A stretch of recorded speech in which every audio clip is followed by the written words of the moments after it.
internasional adalah bagian hukum yang mengatur aktivitas entitas berskala internasional, mengatur hubungan antar negara, memberikan hak dan kewajiban kepada mereka, dan juga memuat ketentuan untuk situasi konflik dan perang. Menurut hukum yang didasarkan pada kemauan bebas dan berdasarkan persetujuan sebagian atau seluruh negara demi tercapainya kepentingan bersama dari negara-negara yang menyertakan diri di dalamnya. Subjek hukum internasional. Subjek hukum internasional adalah pihak atau entitas yang dapat dibebani atas hak dan kewajiban dalam hukum internasional, baik sifat formal maupun non-formal. Menurut Bradley, hukum internasional adalah seperangkat aturan atau prinsip untuk melakukan hal-hal yang mengikat negara-negara beradab. Hukum itu mengikat dan mengatur interaksi mereka. Maka, dapat disimpulkan bahwa subjek hukum internasional adalah pihak-pihak yang memiliki hak dan kewajiban hukum dalam lingkup internasional. Subjek hukum internasional antara lain, yang pertama, negara, kedua, tata suci, yang ketiga, Palang Merah Internasional, yang keempat, organisasi internasional, yang kelima, orang, perorangan, atau individu, dan yang keenam, pemberontak dan pihak dalam sengketa. Lalu yang kelima adalah negara. Negara menurut Konvensi Montevideo 1949 mengenai hak dan kewajiban negara. Kualifikasi suatu negara sebagai subjek hukum internasional adalah mempunyai penduduk yang tetap, wilayah tertentu. Negara dinyatakan sebagai subjek hukum internasional yang pertama karena kenyataan menunjukkan bahwa yang pertama melakukan hubungan internasional adalah negara. Negara yang menjadi subjek hukum internasional adalah negara yang merdeka, berdaulat, dan tidak merupakan bagian dari suatu negara. Artinya mempunyai pemerintahan sendiri secara penuh. Ya, beberapa penjelasan anggota dari subjek internasional. Yang pertama, Tata Suci Vatikan tadi, lalu organisasi internasional, Palang Merah Indonesia, dan perorangan atau individu. Yang pertama, setiap individu. Setiap individu menjadi subjek hukum internasional jika dalam tindakan yang dilakukan memperoleh penilaian positif dan negatif sesuai kehidupan masyarakat dunia. Yang kedua, Tata Suci Vatikan. Meskipun bukan negara, Tata Suci Vatikan mempunyai kedudukan sama dengan negara sebagai subjek hukum internasional. Tata Suci Vatikan memiliki perwakilan diplomatik di berbagai negara di dunia. Yang ketiga, organisasi Palang Merah. Organisasi Palang Merah ini menjadi subjek hukum internasional karena sejarah. Kedudukannya diperkuat dalam perjanjian dan konvensi Palang Merah tentang perlindungan korban perang. Yang keempat, organisasi internasional. Organisasi internasional ini memiliki keanggotaan secara global dengan maksud dan tujuan yang bersifat umum, contoh Perserikatan Bangsa-Bangsa atau PBB. Yang keenam adalah pemberontak dan pihak yang bersengketa. Pemberontak atau pihak yang bersengketa ini awalnya muncul sebagai akibat dari masalah di negeri suatu negara yang berdaulat. Maka penyelesaian sepenuhnya adalah urusan negara yang bersangkutan.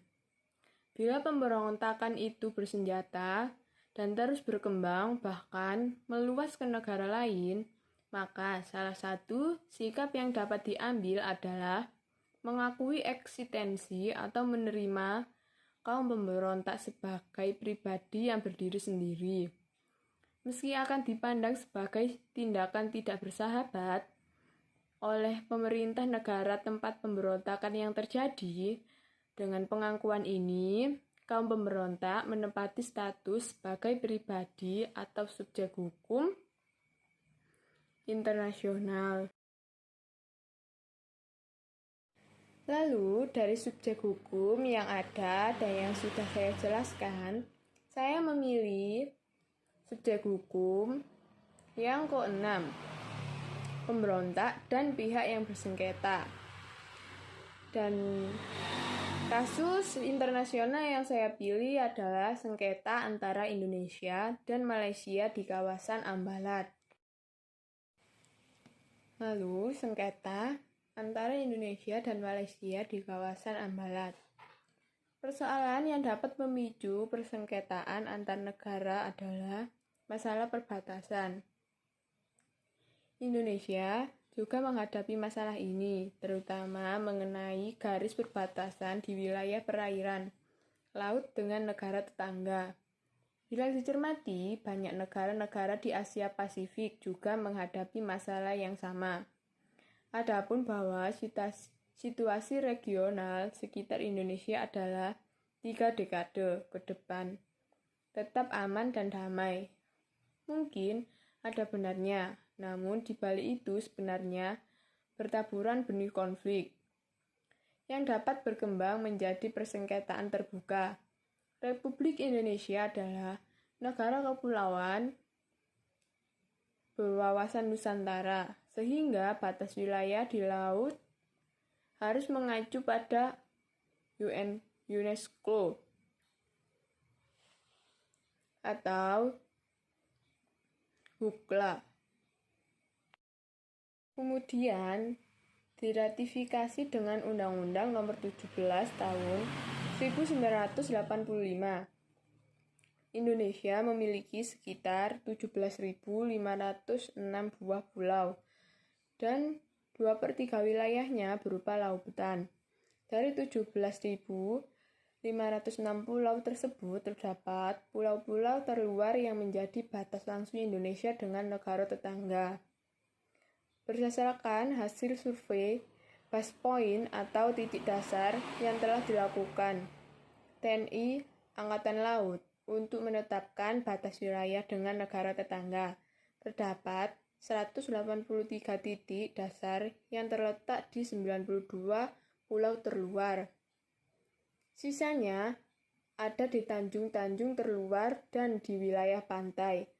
Dari 92 pulau terluar ini, ada 12 pulau yang harus mendapatkan perhatian yang serius. Indonesia tentu patut mewaspadai perkembangan yang terjadi di sekitarnya, terutama di kawasan Asia Pasifik. Sebab konsekuensi letak geografis Indonesia di persilangan jalur lalu lintas internasional, maka setiap pergolakan berapapun kadar intensitas pasti berpengaruh terhadap Indonesia, apalagi jalur suplai kebutuhan dasar pertama minyak beberapa negara melewati perairan Indonesia. Jalur pasukan minyak dari Timur Tengah dan Teluk Persia ke Jepang dan Amerika Serikat, misalnya, sekitar 70% pelayaran melewati perairan Indonesia. Karena sangat wajar jika berbagai negara berkepentingan mengamankan jalur pasokan minyak ini, termasuk di perairan Nusantara seperti Selat Malaka, Selat Sunda, Selat Lombok, Selat Makassar, dan selat lain-lainnya.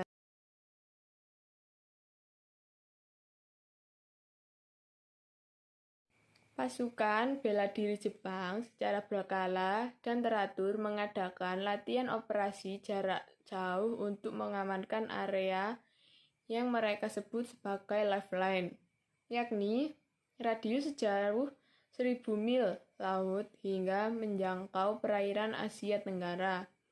Hal yang sama juga dilakukan Cina, Australia, India, termasuk mengantisipasi kemungkinan terjadi penutupan jalur-jalur vital tersebut oleh negara-negara di sekitarnya, atau termasuk Indonesia. Keberadaan Indonesia di persilangan jalur pelayaran yang strategis memang selain membawa keberuntungan juga mengandung ancaman. Sebab pasti dilirik banyak negara, karena itu sangat beralasan bila beberapa negara memperhatikan dengan cermat setiap perkembangan yang terjadi di Indonesia.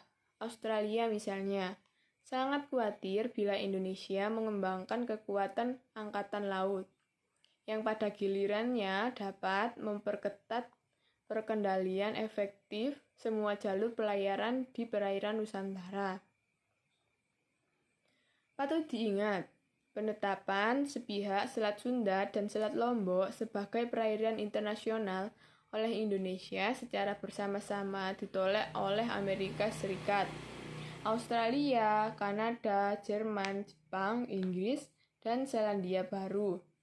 Tentu apabila dua selat ini menjadi perairan teritorial Indonesia, maka semua negara yang melintas di wilayah perairan ini harus tunduk kepada hukum nasional Indonesia tanpa mengabaikan kepentingan internasional.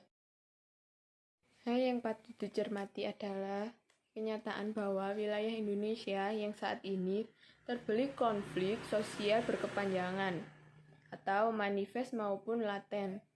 Umumnya adalah daerah yang berada di jalur pelayaran internasional seperti Bali, Lombok, Maluku, Maluku Utara, Sulawesi Tengah, Sulawesi Selatan, Riau, Aceh, Papua, dan lainnya.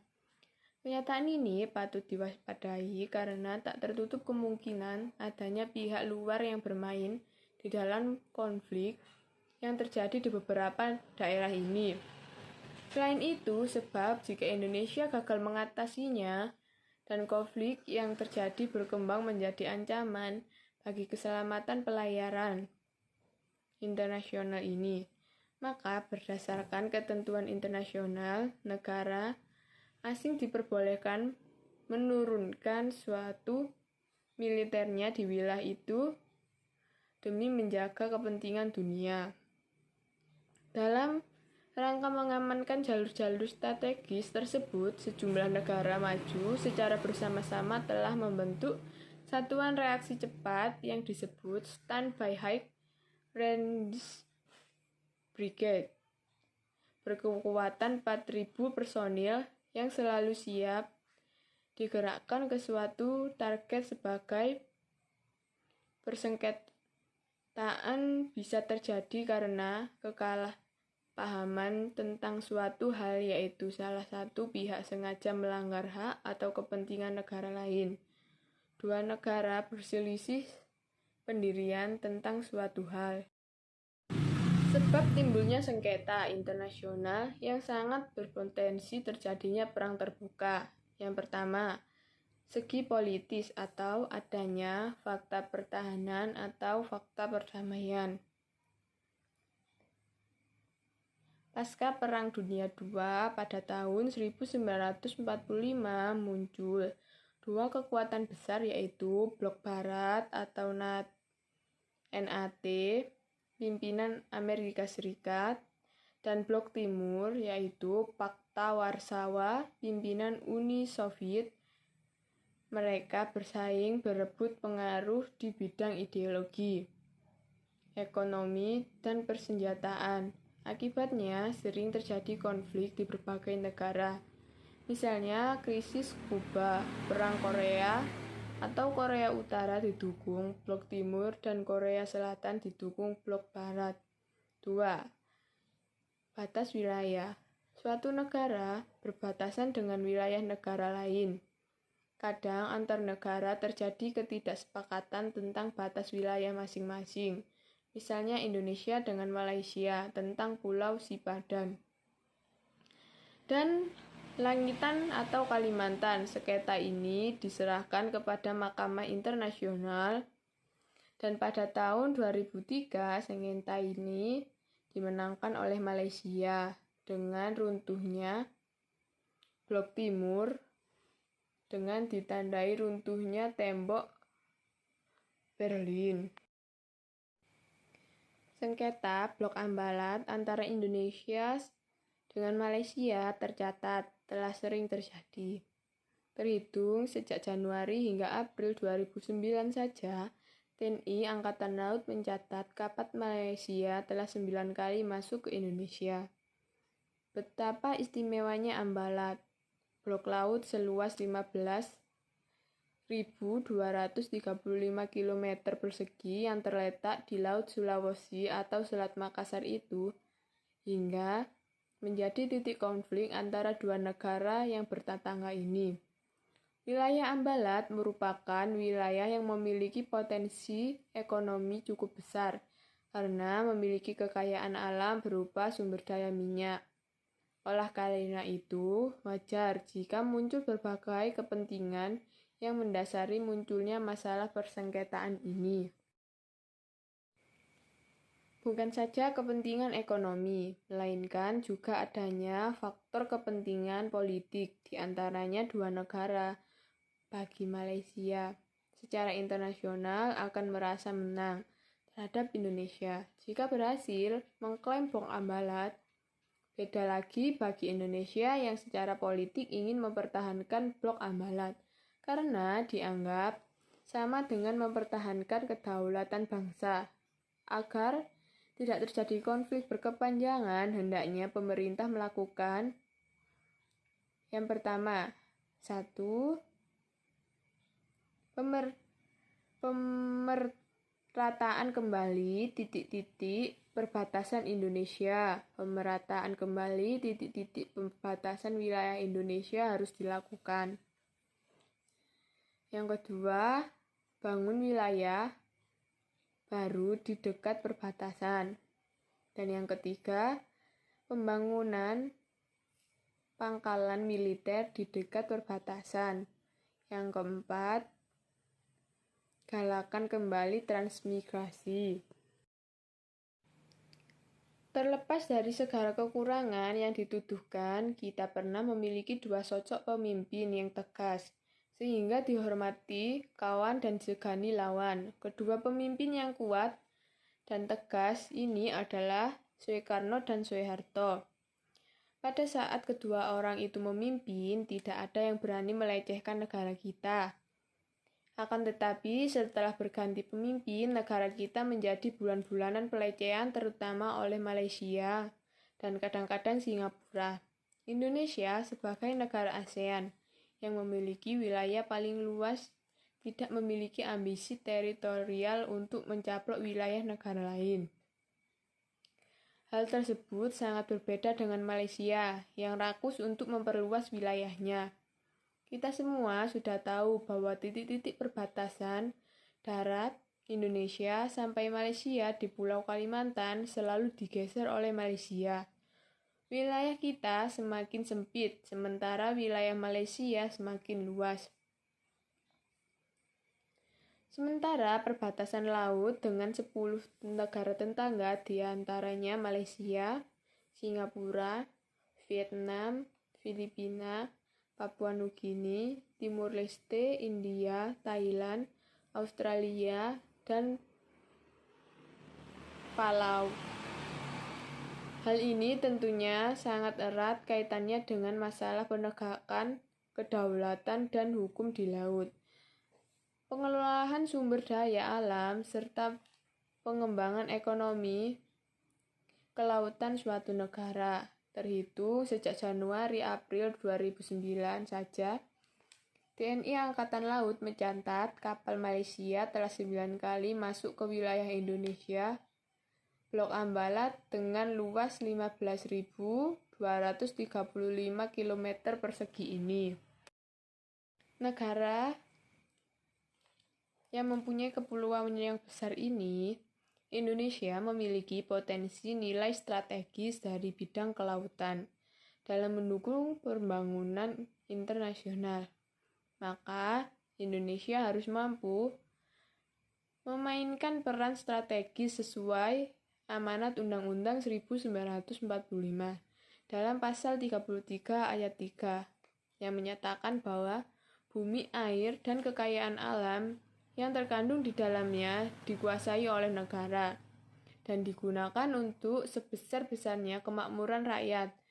Besarnya wilayah kepulauan Indonesia berbanding lurus dengan besarnya tantangan yang harus dihadapi sebuah negara kepulauan.